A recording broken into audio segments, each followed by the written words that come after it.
কাবা ঘরের গেলাফ ধরে কানলেও আপনি আমাকে যে মিথ্যা অপবাদটা দিয়েছেন এটা মাফ হবে না যতক্ষণ না আমি মাফ করছি। কথা কি বুঝতে পারছেন? মনে করেন আপনি আমাকে মিথ্যা একটা অপবাদ দিয়েছেন এবং ধুয়ে রেখে দিয়েছেন একদম মিথ্যা অপবাদ দিয়ে।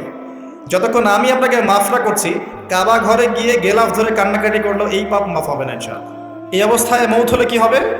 পরকালে দেখবেন আমি দাঁড়িয়ে আছি আপনার জন্য। আপনার হিসেব হচ্ছে, হিসেব শেষ।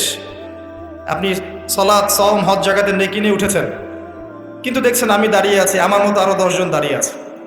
ওই 10 জনকে আপনি গালি দিয়েছিলেন, অপবাদ দিয়েছিলেন, তাদের গীবত করেছিলেন, তাদের সম্পদ বা সম্মানের হানি করেছিলেন।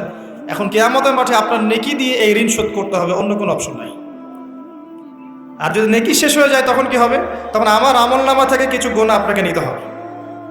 আল্লাহ পাক ন্যায় বিচারক। আল্লাহ পাক শুধু গফুর রহিম নন, আল্লাহ পাক শুধু পরম করুণাময় অসীম দয়ালুই নন, বরং তিনি হচ্ছেন ন্যায় বিচারক। ন্যায় বিচারক।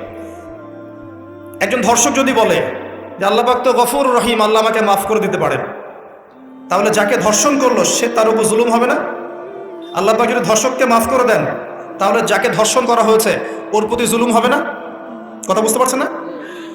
মনে করেন আপনি নাউজুবিল্লাহ কারো সম্পদ আত্মসাৎ করেছেন, এখন আল্লাহ যদি আপনাকে মাফ করে দেন, তাহলে এই যে যার সম্পদ আপনি আত্মসাৎ করেছেন এর উপরে জুলুম করা হচ্ছে না?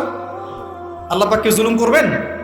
এক জাররা পরিমাণ করবেন না। কিয়ামতের মাঠে নেকি দিয়ে তার এই ঋণ শোধ করতে হবে, অথবা তার গোনা আপনার কাঁধে নিয়ে জাহান্নামের পথে যেতেও হতে পারে। আল্লাহ পাক হেফাজত করুন।